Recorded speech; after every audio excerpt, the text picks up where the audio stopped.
Hello, I am the monoplegic raccoon. And I am the Lusty Bison, and this is the Betting Zoo, the only place for Zoo betting with fucking animals. animals. Brought to you by PropsHQ.com. As you heard, I'm the Props. Lusty Bison, and the monoplegic raccoon is trashed right now. And Here we we decided go. to come at you with some of our last week picks for a recap, and also give you some locks for this week. Locking it up. Oh my God, this is going to be a quick one, folks. So I'm going to recap last week. I had as one of my long bets to watch Birds over 6.5 wins. I think that's really going according to plan, clearly with a W. It would be a great look for them. Well, for the season, you're saying over Correct. 6.5 Yes. for the season. Yeah. I mean, when you break it down, that's just superseding winning 1/3 of your games, which I don't think it's very hard. It would be a great look to win 2 of the next 5 for them. They have a pretty tough schedule with the Niners, the Cowboys, the Panthers, KC, and the Bucks. I think a 3-3 record is respectable when going into the weak part of the schedule. If we stay injury free, it would be a great position to be in to lock in that 6.5 wins over the season. So I think we're still in a good spot for that. Raccoon, what do you have for one of yours from last week? I was very anti the over 6.5. I thought it was an impossible ask. But after seeing them trounce shitty Atlanta, I think that this is a guaranteed monoplegic, one arm, pull the horn win. Yeah, I don't know why people constantly seem to forget that our division blows, and then by week 5 they're like, well, the NFC least is back again. Like, it never left. We always stink. Doc's probably going to get hurt again. Washington lost their starting quarterback week 1. Yes. Daniel Jones stinks. Like, no shit. These fucking wins come pretty easily against each other in the NFC East. And when you're saying 6.5 really, wins, no, you're absolutely right. I was shocked how terrible the Redskins, the Washington football team and the Giants actually played. The only team that I think can compete is the Cowboys. They're good. But 6.5, I think we've got that. I also think I like the Cowboys. I like what I see out of the Cowboys. Their line offensively was dope. The entire Hard Knocks, Dak showed he was just tissue paper, non-contact. I think when somebody's able to slam him down, we're going to see the true test of all those surgeries he got. Never root for an injury. I don't want to see my worst enemy in the football field have an injury. But I do think that it would be surprising if he went the whole year playing every game. But yeah, that's where I'm at for my pick number 1, long shot, season-long bet. Pick number 2 from last week. Yes, tell me about your defensive player of the year. So I put Chase Young down as my defensive player of the year. He was off to a slow start. He had 3 tackles and a pass deflection. It is just week 1, though. I think early right now you're going to see that Chandler Jones is probably leading the pack for defensive player of the year. He had 5 sacks in 1 week. There's no way you can keep that up and have, 80 sacks in a season or something. Chandler Jones is a monster, though. Fun fact, if you don't know, Chandler Jones is actually the brother of one of the greatest UFC fighters of all time, John Bones Jones. Both gigantic boys. I like to think what they were like as kids, just fucking like destroying bunk beds and shit in their house. But yeah, they're monsters. Just pillow fighting all day in the paint. Yeah, it was pillow fighting, I'm sure. They were fucking going after each other. 2 monsters that are just born on aggression. But yeah, so it's a slow start, but I think it was just I think it was plus 1,300 for the year. So as a long shot, there's still 16 weeks left for him to prove himself. And again, he plays a lot of shitty teams in his division. So I could see him going through some of these teams. Anything to add, Raccoon? Well, Aaron You Donald dirty raccoon. All I'm saying is I'm all with you, but Aaron Donald did not hold up his trophy week one, and Aaron it Donald? is week one, so it is tough to kind of say where we are going here. But I say let's move right on to before you do our that, long shots. Where are our before you long do shots? that. Get in the cage. Get in the cage. Before you do that, did you see any of the videos of Aaron Donald running over Jason Peters? Oh my God, it's 95-year-old murderous. Jason Peters. Oh my God. Just smackdown. Hang it up, man. I love you, but hang it up. I can't watch you get stomped on anymore. All right, we're gonna go through the longer shots now. So I had Tom Brady scoring first touchdown. Clearly, that did not happen. I think Chris Godwin had the first touchdown, but it at least wasn't even close. I don't know. It's a long shot. You make these picks to make money, shots in the dark. Tom Brady, it is absolutely something he would do. Week one, go out there, score the first touchdown of the entire season with all eyes on him. What are you going to do? Bet it again this week. It'll happen eventually. Now for my fucking absolutely stink pick, I had the Packers in my suicide pool. Stink! That was horrible. Aaron Rodgers looked like a shell of himself. The entire team didn't show a single bit of fight against Jameis Bison! Winston. What happened to the Packers? Bison bust. It was horrible. Who was your suicide pick, you drunk raccoon? The Buffalo Bills, who So the real question is, if you're listening to this, why?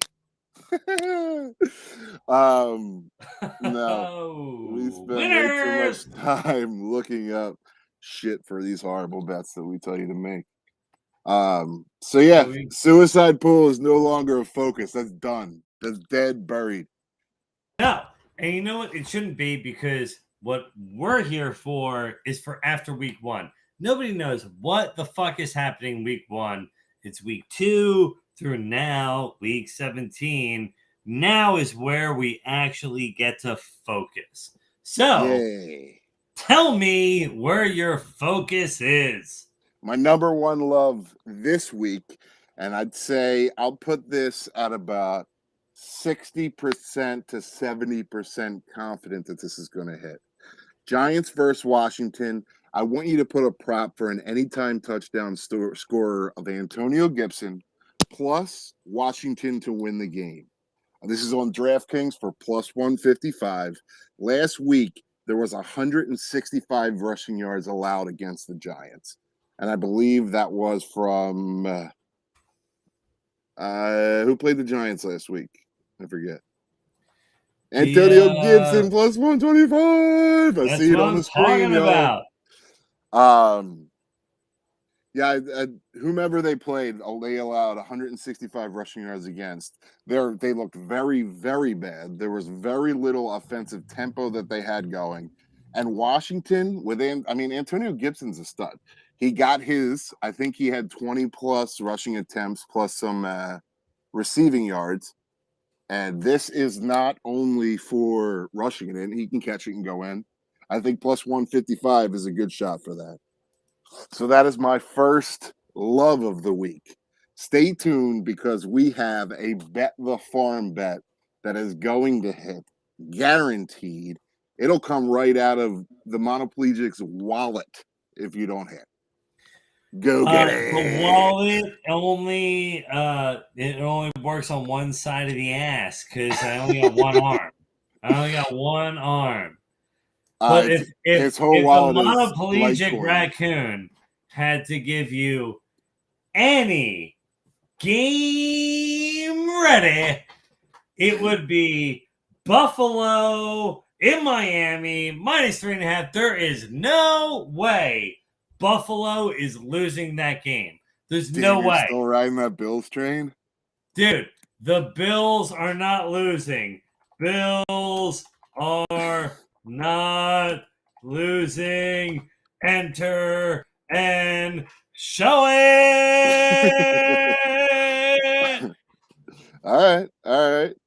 I'll buy that. My second love this week is going to be Dallas +3.5 against the Chargers.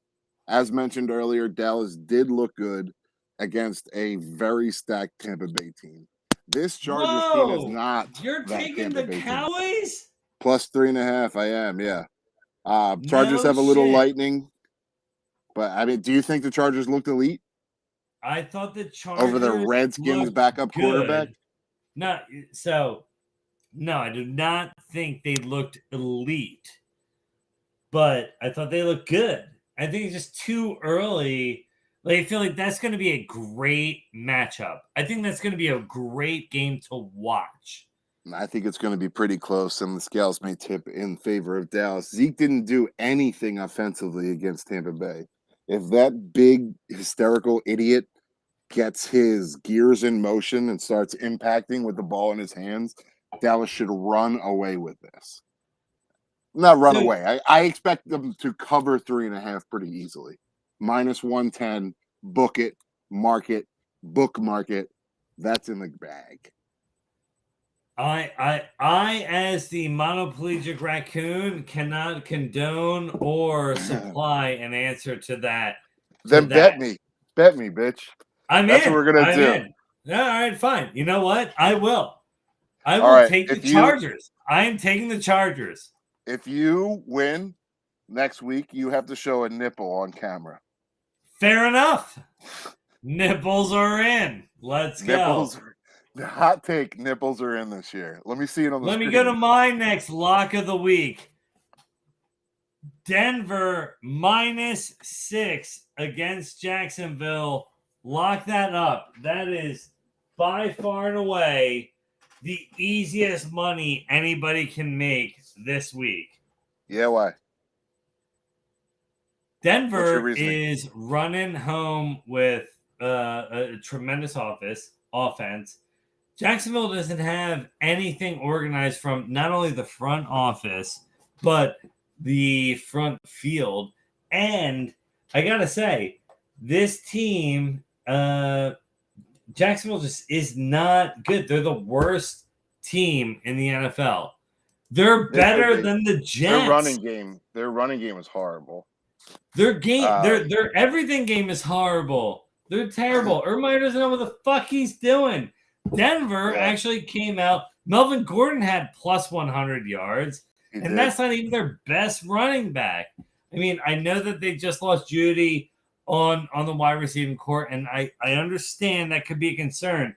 But we're looking at two teams that are terrible facing each other, and I'll tell you, Denver is going to win this by 20 points. Lock it up.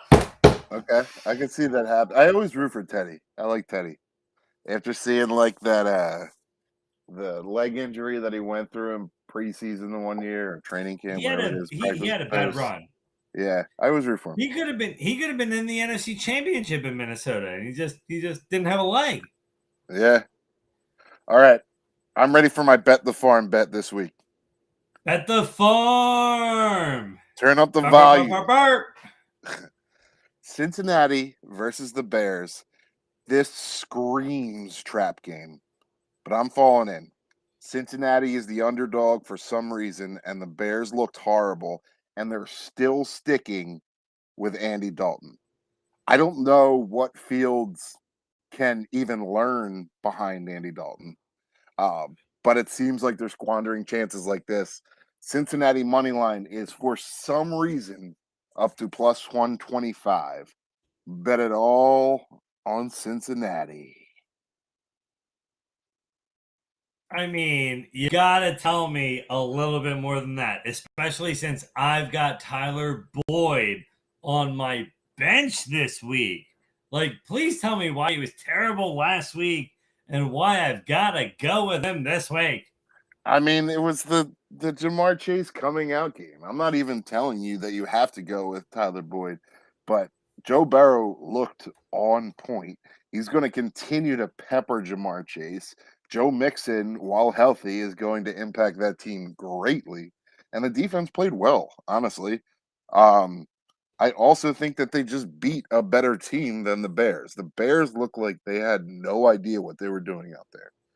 There's no reason to think that they're going to come out and switch things up this week while they still stick with Andy Dalton.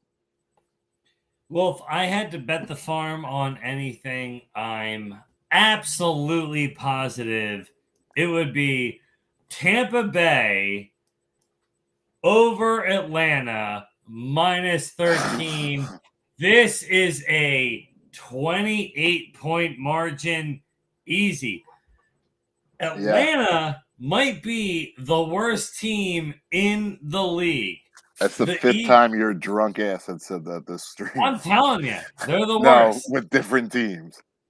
You said Jacksonville was the worst team. This is the right one. And then the Jets. This is the right one.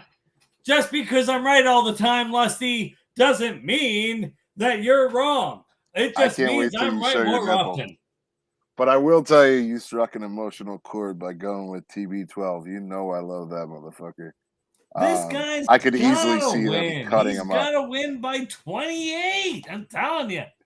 Yeah, I don't know. I mean, I don't know a single position that the Falcons may do better than the Buccaneers. All right. So you've got it right here, folks. You've got the Lusty Bison loving Antonio Gibson and Washington with an anytime score. You've got Dallas plus 3.5 over the Chargers, and you got Cincy over the Bears. You've got Tampa minus 13, Denver minus 6, and Buffalo minus 3.5. And you just witnessed the betting zoo. The betting zoo, the place you go to bet with fucking animals. The animals! Yo, let's get back to some football. We'll talk to you next week, same time, same place, and there's a nipple in store in your future.